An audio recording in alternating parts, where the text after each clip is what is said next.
realists in the room. I knew there would be. Our brain, kind of the machine, the computer that it is, takes in this data, and we have to sort through it, and we have to make sense of it. And we do it pretty quickly. This word apophenia is kind of a word that describes... Yeah. Sorry. Given that we're videotaping, if you can at least take the mic with me. Take it with me? Really? Yeah, because they'll be recording. The over-projecting's not going to work? I'll try to stand here then. Okay. I'll try really hard. Oh, that's going to be tough. I walk in the aisles and things like that. All right. Even if we have completely random data sets shoved at us, our brains want to make sense of them, right? We want to organize it, we want to systemize it, we want to turn it into a symbol of some sort so that we can understand what it is. What's the first thing you see there? A face, a cardboard box, another image file. I think this is a good trait to have, right? For little kids, this is pretty important. I think seeing a face, if you're a baby, you're getting this stream of data you've never processed before, seeing a face is pretty important. You've got a good shot that that face is going to give you food somehow, right? How about that one? Baby with a mustache. It's Jesus. Baby with a mustache. This is supposedly, this is a aerial shot of a farm field in Hungary somewhere. I looked at it upside down for a little bit, and I thought it looked like a donkey, but there it is. That's me. There's no apophenia in that one. That's my face. I should tell you who I am. My name's Wil Lindsay. I'm an educator. I'm a media artist. Most of my work revolves around how we use technology, how it changes society and culture, how our culture and society changes technology. Beyond that, I consider myself a hacker. I use that version of the word, meaning I like to take things apart and put them back together the wrong way and use them for something else. I do a little bit of electronics. I do some DIY and open source electronics online. And there may be a couple of you out here, but I'm a kind of avid shortwave radio guy too, right? A couple, okay. For the non-shortwave people, I'm fairly interested in this idea of what we call DXing, which means listening for a really weak signal that's probably too far away for the radio technology to carry it very well. I've always been interested in that ever since I was a little kid. Accidentally hearing Cuba jumble in over my father's classic rock station or something. One of the things that I got interested in is kind of this portability. And one of the things that happens in technology when we talk about the history of technology is as the technologies, I won't say radio is about to die, but some people feel that way. As technologies kind of get at the end of their curve of acceptance, one of the things that happens to them is they get really cheap, right? So if you think about the wristwatch, anybody in here, how many people wearing a wristwatch in the room? Yeah, this is an odd crowd. Wow. A lot of wristwatches in here. Cell phone comes around, everyone checks what time it is on their cell phone. People are wearing less wristwatches. What happens to the wristwatch market? Two things happen to it. One, people start collecting really, really expensive wristwatches, and sometimes old ones. And then you can get one in a gumball machine for 50 cents, right? So the manufacturing gets really cheap, the market gets oversaturated. This is starting to happen with radio right now, and I started taking an interest in these cheap radios. This is a Radio Shack 2125. And it's shortwave, and I have one right here. It's very small. I'm pouring water into it. I'm sure it'll work later. They're small. It's kind of amazing what they've packed into this. It has a little scan feature. I don't even have to turn the knob. I can just push the button and it'll tune for me and try to find the next station. Whenever I get a piece of crap like this, the first thing that I like to do with it is take it apart. And so inevitably, I'll take it out of the box. I'll stare at the screws on the back for a little bit after I turn it on and give it a test drive, and then I'll Google it. And this was a particularly interesting one. When I Googled it, it turned out there was a whole community of people who were already hacking the heck out of these things. They were doing something really strange to it. They were taking this scan feature. You push a button, it goes to the nearest strong station, and you listen to that station. And if you push it again, it'll go to the next strong station, and you listen to that station. There's all these hacks published all over the web for this and a whole bunch of different Radio Shack radios that kill the scanning system. it basically, when it gets to a strong station, it ignores it. It plays about 1/10 of a second of it, and then it just goes to the next one. And it scans and scans and scans forever. Interesting. Not anything I would ever want in a radio, but there it is. And a little bit of investigation and Googling kind of led me to why somebody would want that. I'm going to play a video and kind of give you guys the rabbit hole that got me involved in this, and we'll take it from there. I might have to futz with the audio a little bit. I apologize. I'm not sure what's going on up here. Do I have external volume up here? Or? You did? That's good. This is too quiet. Let's see what I got.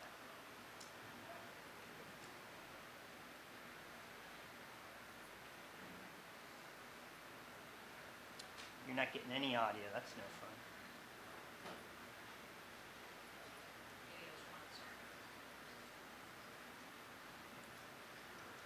This is going to be a long one with no audio. Bear with me. Look, your laptop has the external. Yeah. And Where does that go? I swear I hear it. Where does it go?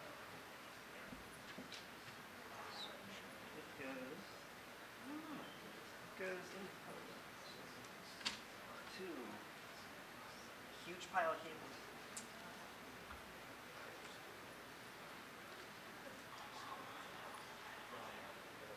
I definitely have it in the right place. Is there volume out here? Is it the gigabit switch that will? Just hold the mic up to the speaker. Hold the mic up to the speakers? That adds a whole new level to this. I like that. I really like that. I'll do that. Wow, that's fabulous.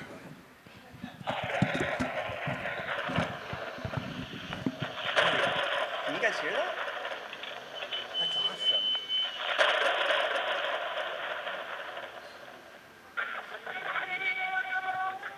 Of course. I touched the laptop in the video. There's not much to look at anyway. Can you guys hear that at all? I don't know how to make the mic louder. I'll talk over a little bit and kind of narrate it to give you a sense of what's going on. There are tons of these videos on YouTube right now. If you go to YouTube and you look up EVP,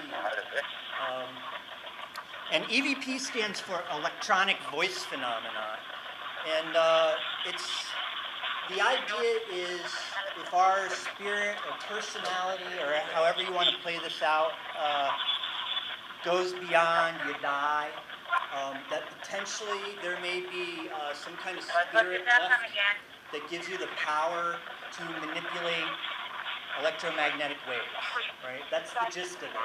And so a whole bunch of people are going to Radio Shack, buying these, snipping a wire in it so it scans continuously, and listening to the output of it in order to have a conversation with their relatives. It's a little hard, and I have some better examples later, and maybe we can get the audio worked out by then. I got none. If I plug in this guy, cool, thank you. I'm sure it's very simple.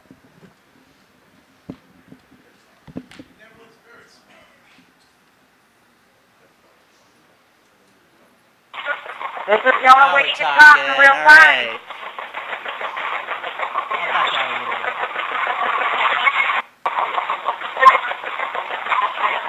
So there's a voice in there that's the operator. The operator's asking questions.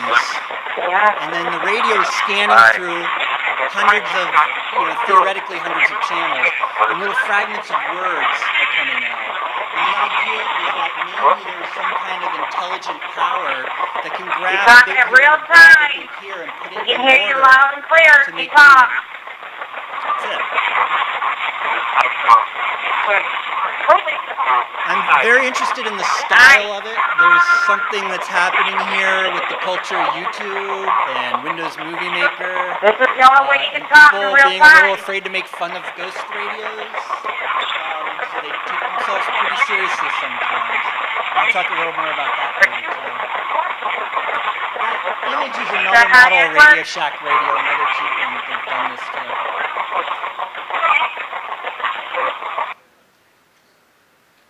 All right, let me get back on course here. This is big. I don't watch much TV, and I should have, because apparently they use these things on pop TV all the time. There's a whole group of ghost hunting shows that have been out in the last couple of years. They try to take a very scientific approach to it, and of course they use technology because that's scientific. And so these show up a lot, and recorders and various meters and things that can detect ghosts. This is really interesting to me. I mean, this is almost mimetic, right? This is just kind of people passing the idea over the internet, and with a little bit of instruction, hey, I'll go into my living room, I'll talk to my dead grandfather. I wanted to look into the history of this. When I started asking people online about it, it turns out that the history to EVP, to using this type of technology, is more of a mythology. And so I really wanted to crack into this and see where it came from. I can't go the whole way through it, but roughly post-Civil War, up through the 1920s, spiritualism was very big in the US. There were seances, there were mediums, and communicating with the dead was a pretty big part of pop culture. I haven't really determined why. I'm sure other people have at this point. At the same time, this is an interesting era in technology history, right? Some of our biggest inventions are kind of in that era. And of course, when you think about these inventors, this is Thomas Edison, they're doing something that nobody's ever seen before with a piece of equipment. And it must seem a little bit like magic. It must seem a little bit like a medium or like talking to ghosts. So what's the difference, right? One of the pieces of mythology I found was really interesting was people had decided that Thomas Edison was later in his life building a telephone to talk to the dead, right? And I found this fabulous little quote out of Scientific American. He says, "I've been thinking for some time of a machine or apparatus which could operate by personalities which have passed on to another existence or sphere." And the whole community just holds this up. Like, this has been around forever. There have been people working on radios to talk to the dead since the beginning of radios, since the beginning of electricity. Later on in the same article, he says, you know, I don't claim that our personalities pass on to another existence. I don't claim anything because I don't know anything about the subject, which kind of tells me that probably the reporter, the guy who was asking him the questions, wanted to know what he thought about this thing that was all over pop media at the time. Tesla gets called out for this all the time. Marconi gets called out for this all the time. I firmly believe that these guys, when they were getting into the beginnings of radio, were hearing signals that they could not explain. And they probably sounded a lot like voices. And they may have even been voices. And they may even been voices from other people trying to invent radio at the same time. I really believe that. I could not find any evidence that Tesla or Marconi believed that there were dead people using radios or using radio signals. The funniest thing I found was that Tesla came out at one point saying he thought they were coming from Mars, which to me is a little more believable too. 1920s came about. For some reason, this spiritualism in our culture it didn't end, but it flaked out a little bit. This is Harry Houdini. And again, I couldn't pinpoint one reason that caused that, but I thought he was kind of interesting. Very popular figure at the time. Magician, escape artist, and apparently early in his career, when you couldn't make a buck as a musician, he was a medium, right? So you can kind of guess the truth behind that. He went on later in his career to, he got a lot of joy out of taking the press to seances or taking sometimes the police to seances and debunking them so it would get all over the newspaper. Really interesting end to his career. And I think in the late 1920s, I think we were probably ready for that. I'll whip through some of this history. I know I got a late start here. As often happens in technology history, we skip over the Great Depression because nobody was spending money on consumer electronics or consumer technology. And we skip over World War II because there was only one entity spending a lot of money on these technologies. And we'll just jump past all that. This guy here is Friedrich Jurgensen. I'm going to try to play some clips of his, and a lot of these characters I bring up speak German. If you know German and I'm missing the point of something, please hit me up later. I'd like to find out more about it.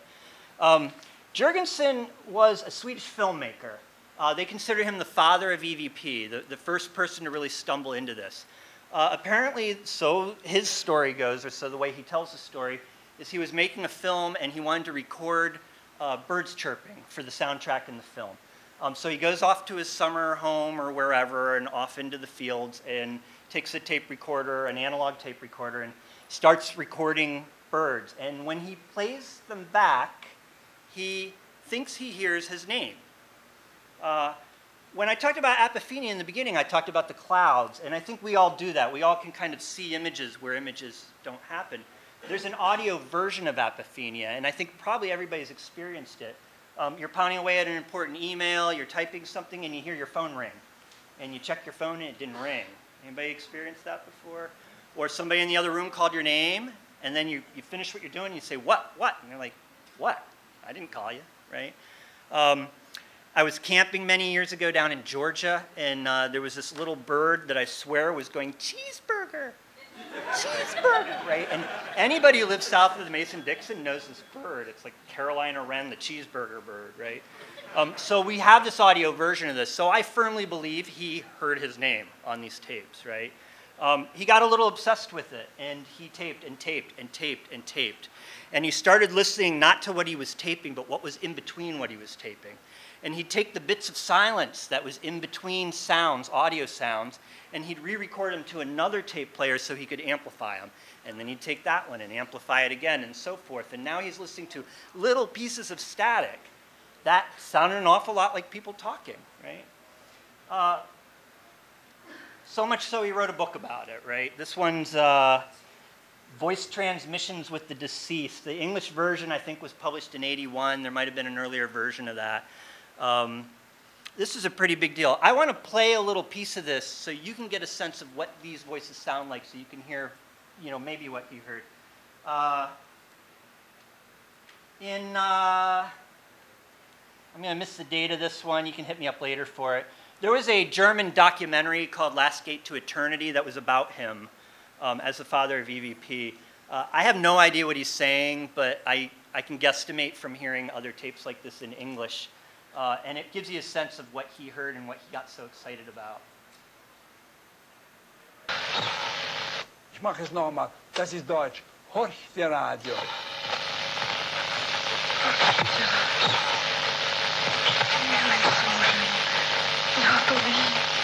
Dovino, das ist italienisch. Also sehen Sie, dieses Gemisch ist ein Beweis, dass kein Rundfunk solche Sendungen geben kann. Noch einmal. Noch einmal.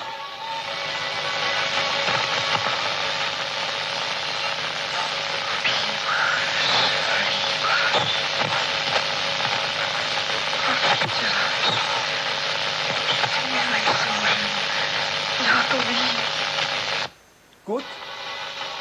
Noch einmal vielleicht. Ja. It's pretty typical in EVP culture. Two things you'll hear over and over throughout the rest of my demos. People firmly believe that you can't naturally hear these voices and that you have to learn a skill to hear them, to hear what they're saying, right? And so the two things that happen a lot is people like to, one, slow them down, and two, repeat them over and over and over, put them in a loop, right? And if you hear anything 15 times, I think you'll start to hear something else in there. It's there or not. Or not. I'll jump forward a little bit. This is another character in this kind of long history, Konstantin Radiv. He's Latvian. I'm sure I'm punishing that name badly. Radiv. He encountered Jurgensen's book, was really interested in it. He was a psychologist, Latvian psychologist.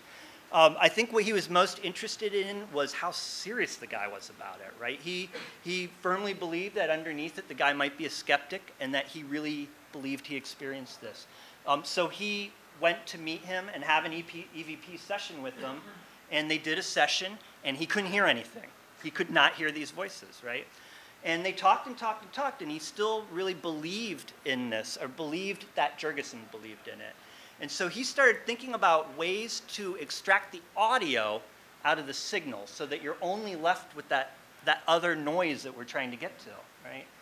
And he published a series of circuits for other people to start experimenting with this. This is 3 different circuits. They get referred to nowadays as the Rodive diode receiver. They're fairly interesting. I'll jump up here for a second.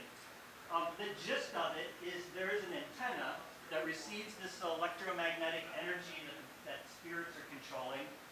It gets processed into audio by this diode. It goes through a little tuning circuit, or in the case of these, an untuning circuit. I'll talk about that in a minute. And then pumps out to the tape recorders.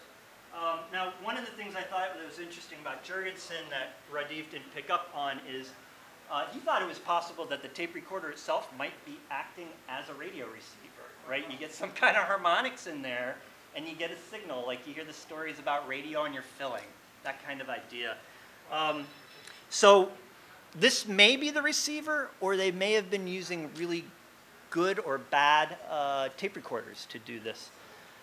Radio people are probably already laughing about this. The circuit on the right is a crystal radio. This is a very early history of radio, a non-powered radio receiver, no batteries. This is cool stuff, right? And radio waves that come from a radio transmitter that I intentionally broadcast, a radio signal, come into the antenna, get tuned through that coil-looking thing and a capacitor, and get converted to audio and dumped out to some headphones or to an amplifier or something like that. Boy, they look suspiciously similar to each other. And I think deep underneath it all, and especially later in his career, I think he realized that he reinvented the radio. Right? To talk to the dead, but the radio. Interestingly, I did some formulas to kind of figure out what frequencies the original designs were on, and they're all over the map. The most common one is well below the AM band, where we don't really do much down there. Supposedly, in World War II, they transmitted to submarines and things like that. VLF. We use that for submarines too. Submarines? Yeah, submarines still use radio. They still, that's interesting. Water. It gets to the other stuff. Got ya. That's the only thing you do use it for. Like all these guys, he published a book. Something to that. This one, it came with a floppy record in the back. I'm going to play a little piece of that. How am I doing on time? And am I? You've got about, say, 15 minutes, I think? 15? 15, yeah. Not leaving It's too much 36 time. down to the hour now. Oh, okay. Yeah. Okay. Yeah, I'll play a little bit. Play them fast enough. Play faster, I know. I'm such a storyteller, I'm sorry. I'll play a little piece of this. German and Latvian. Somebody tell me what Agnes. you're about to hear, and then Terribly loop 3 bad. times. A voice, later identified as that of a man who lived and died in a place called Kirnbach in the Black Forest, Germany, says, Wartet auf Walter von Kirnbach.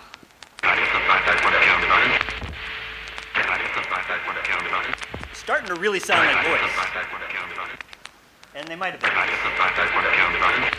German, wait for Walter from Kirnbach.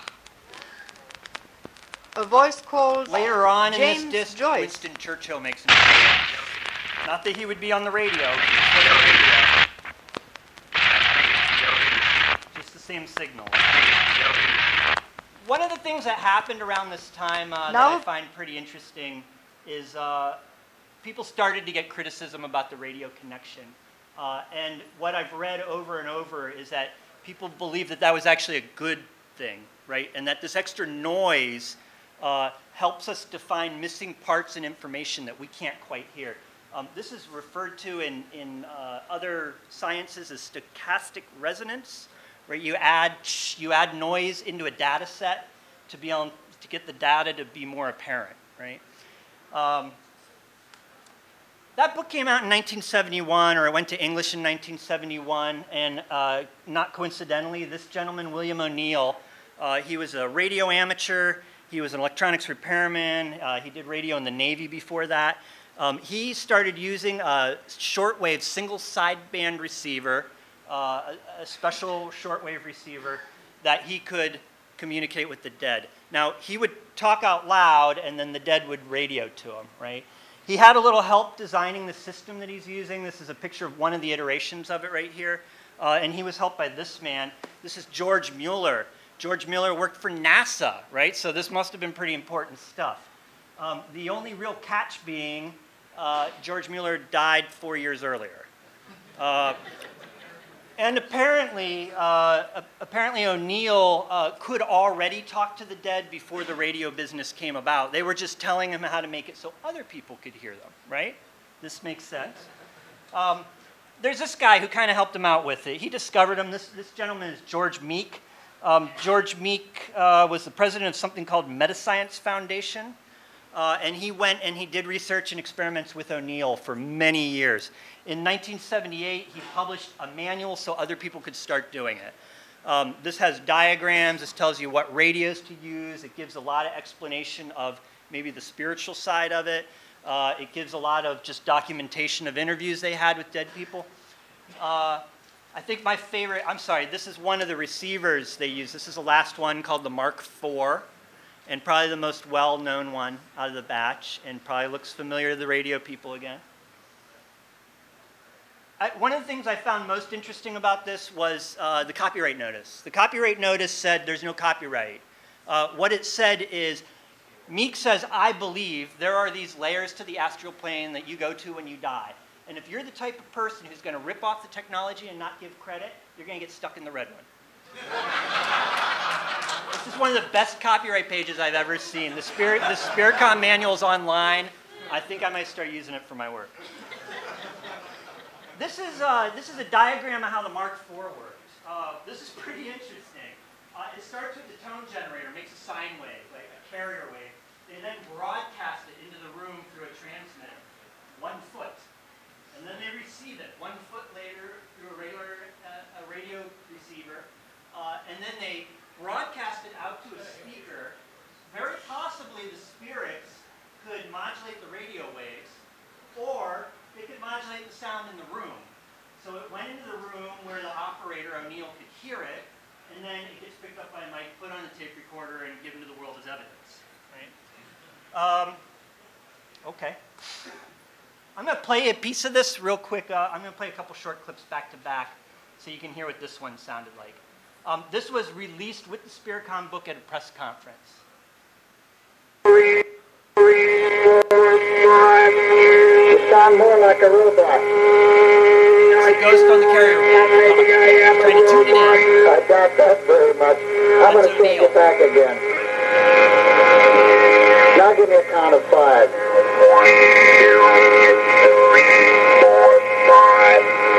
Again. Wait a minute.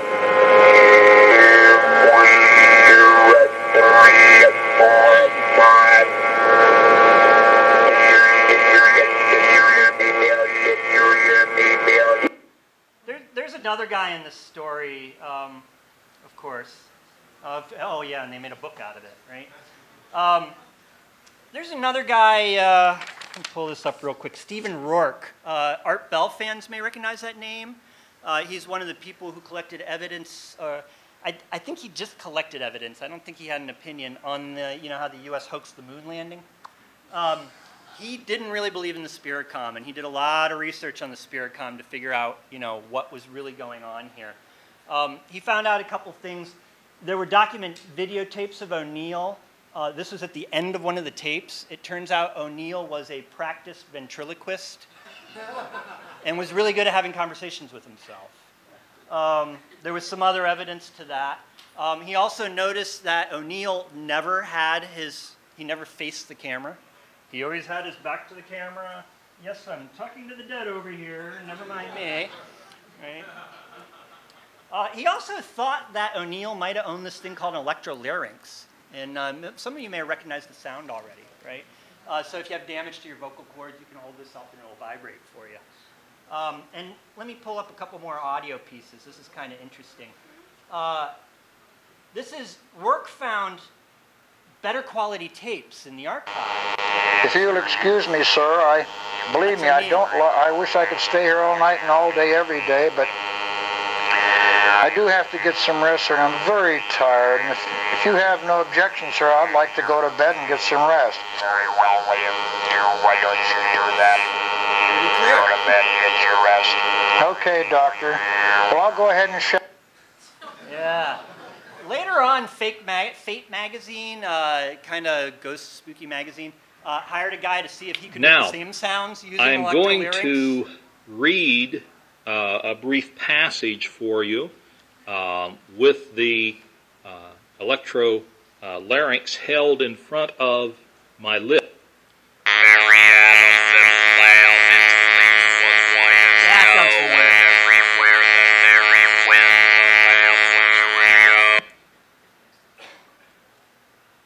I don't know if I completely trust all of Rourke's research, but that's kind of interesting right there. He had some other things that he dredged up. He thought that George Meek here was in cahoots with O'Neill, that this was all faked. Jim McDonnell of McDonnell Douglas was pouring 50 grand into this project. The Spirit Comms, you could buy one for 10 grand. So there was a lot of money to be had in here in through the 70s, which is kind of interesting. He also thought that Meek was in cahoots with, the Department of Justice, the CIA, the FBI. I don't know why any of those organizations would want ghosts to talk to us, but he believed it. And he filed for a Freedom of Information Act, and they actually had records on the guy. So there's something out there. I've never seen any of the product results of that. That guy I've shown you already. I'll try to go a little faster here. Klaus Schreiber, 1985.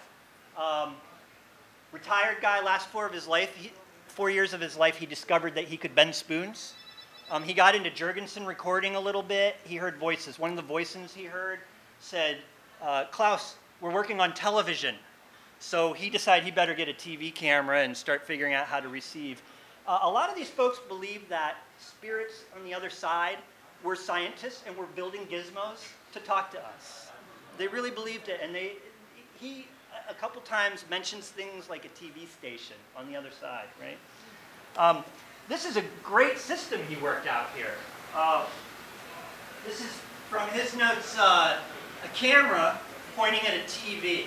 The signal from the camera goes through a converter box to the TV it's pointing at. This is called video feedback from the 60s, from the gloves, the acid heydays, right? And then when it was done, they would take the tape out of there, and they would move it over here, play it on another TV, point the camera at that one, and play it 1 frame at a time, really slow.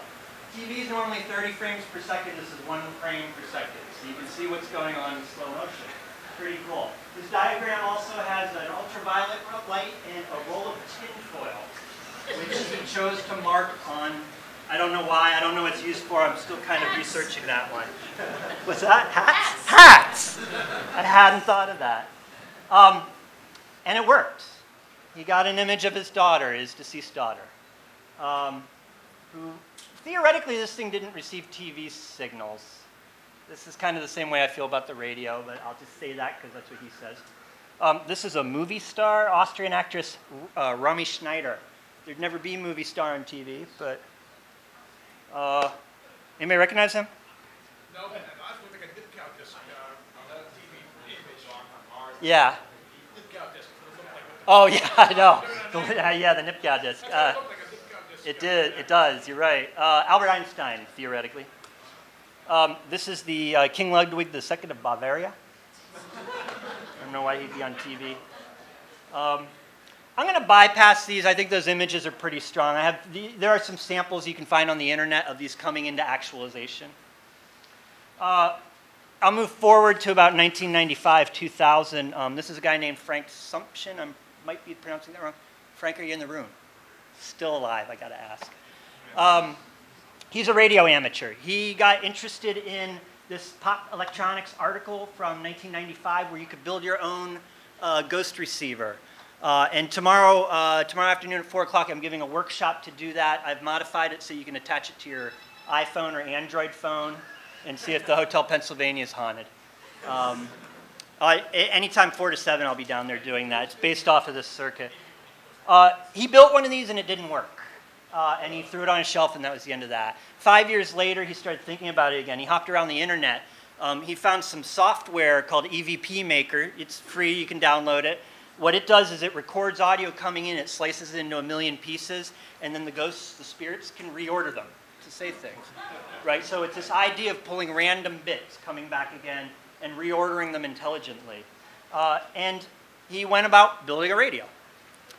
These get called Frank's boxes. He's built almost 200 of them. They're pretty interesting. I have a diagram of one of them, though the diagram has changed with each one. You're going to recognize some things from what I've shown earlier. The part that's different is there's a sweep generator here, or a randomizer, that's making the radio tune all over the dial really quickly. Right? Then that goes to the receiver. The receiver receives real radio signals, not ghost signals, real ones, in tiny little 1/10 of a second fractions. And then, for some reason, he thought we should spit that out into a speaker into an empty space and record it again, just in case the ghosts are doing their thing with sound waves. And then he amplifies it and he records it and listens to it. Pretty straightforward. Little pricey, as you could guess, but he's made, again, over 100 of them, almost 200. He sells them. There's a little bit of a collector cachet to it. He also helped kind of organize the online activity that's going on right now. There's a community doing this. And there's some forums out there that you can hop on. You can talk to Frank. This is Steve Hulte. I'm probably butchering that one too. Steve, are you out there? Gotta ask. They could be here. Steve is the guy who figured out how to do the same thing with a $20 Radio Shack radio. And this just catapulted it, right? Oh, how am I on time? I think we usually close at about 10 till, so if you want to wrap it up. Okay. He sells some radios. I'll play one or two of these. You guys can type EVP into YouTube, but just to give you a sense of what else is out there. And are you doing your performance immediately after this? Or? I'm going to try. I got to run to the 4th floor and grab some equipment. I have a bunch of this equipment. I'm going to set it loose down where you come up from the escalator into the mezzanine for about an hour, we talked about, and see what happens. I'm going to use Schreiber's video feedback. I have a resonance producer that shoots some static in there. I have a new one, which I didn't get a chance to talk about. This is a fairly new idea where random electromagnetic energy collected on an untuned antenna goes to a tiny voice processor and spits out a computer voice. What does it feel like to be in heaven? I'm sorry, what's that? How do you view it in Manhattan? You have so much high RF density. How can you possibly differentiate? Yeah. You're in a really bad area for getting it. I agree with you so much, I'm not even going to answer.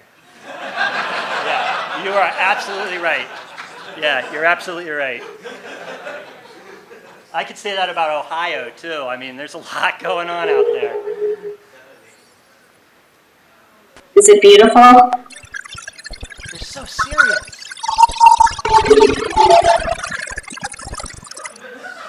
Everybody hear that? I'm too sober to hear anything. Yeah.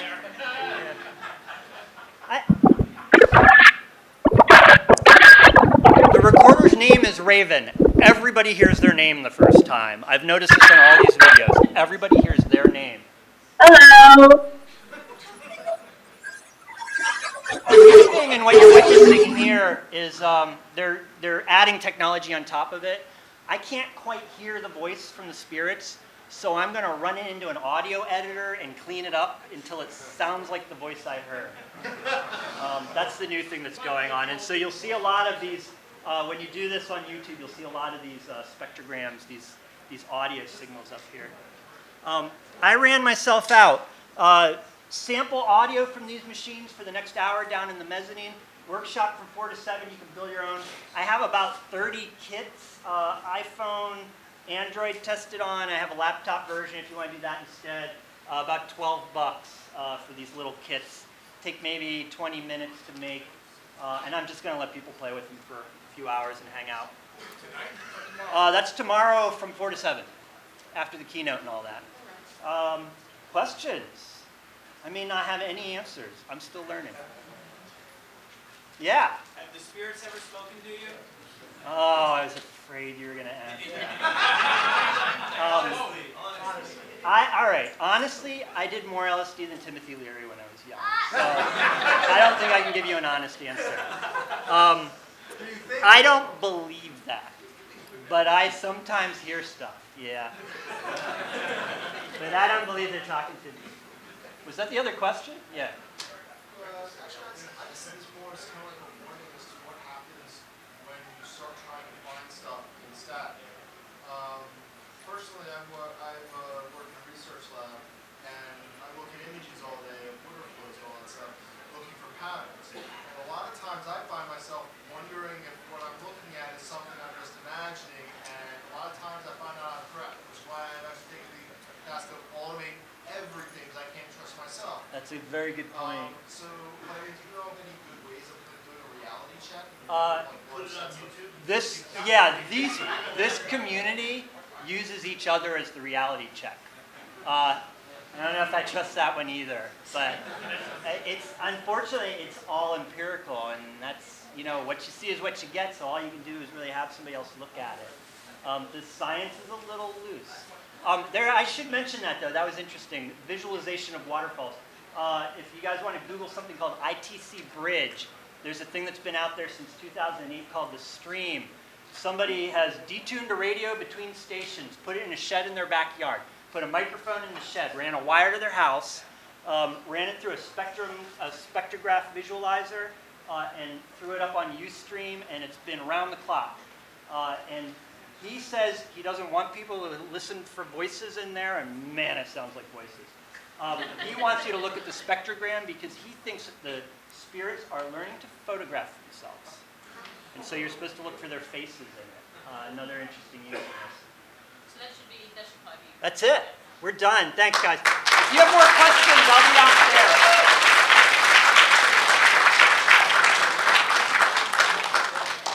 I should ask, is there anybody officially emceeing this floor right now in this room? No? Okay. Join Will on the